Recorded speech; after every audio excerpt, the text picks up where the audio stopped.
This is Pastor Paul and Weston Paul, and we come to you with words of motivation. I know it's not Monday, but we got a word. It's in Genesis chapter 37. I think it's around verse 18 and 19. And what happens is the story of Joseph.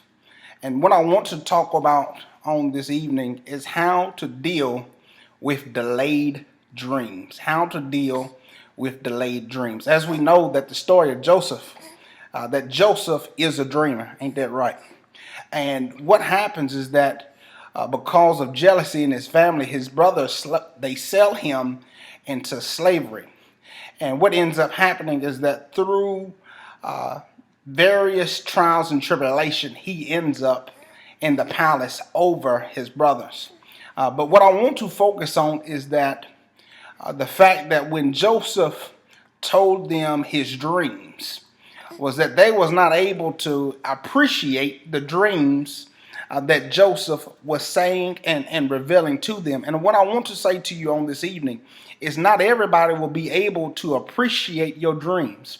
And there are some people in your life and around you that when you come to talk to them about what God is showing you and the visions and the goals that God has been giving you, they will not be able to appreciate it. For the simple reason is that God has not given everybody your vision, and God hasn't given everybody your dreams. And the fact of the matter is not everybody is going to be able to appreciate what God is doing. So sometimes it's just best not to share dreams, for the simple reason because there are people around you that their sole job is their sole purpose is all they want to do is bring negativity around you. And every time you have something positive to say, they have something negative to say. You have a big dream, well, you can't do it, or the money's not there, or that's real dumb. Listen to me. God didn't give them the vision. God gave it to you. And the reason that God gave it to you is that he has something special for you. And so because it's not for them, they cannot understand what God is doing in your life. So even in the midst of trials and tribulation, you have to continue with your dreams.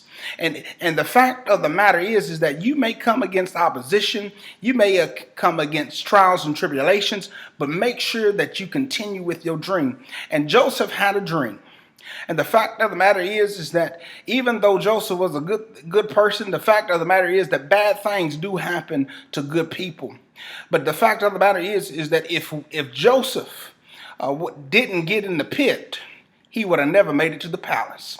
But I also want to say is that even while you're in the pit or while you're in situations and circumstances, you may hate where you're at. But it was the faithfulness that Joseph had in the pit is what got him to Potiphar's. And he was still faithful even at Potiphar's house. And then from Potiphar's house, he went to prison. And even in the prison, he was still faithful to God. And because of his faithfulness in the prison, he got to the palace. And what I'm simply saying on this evening is that you have to remain faithful to God regardless of the situations and circumstances, because the God we serve is still the same God.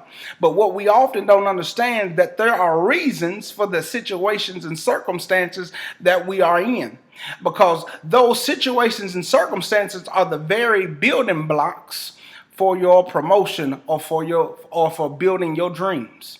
This is Pastor Paul, Baby Weston, and we're saying continue in your dreams even when they are delayed. God bless, and may God keep you.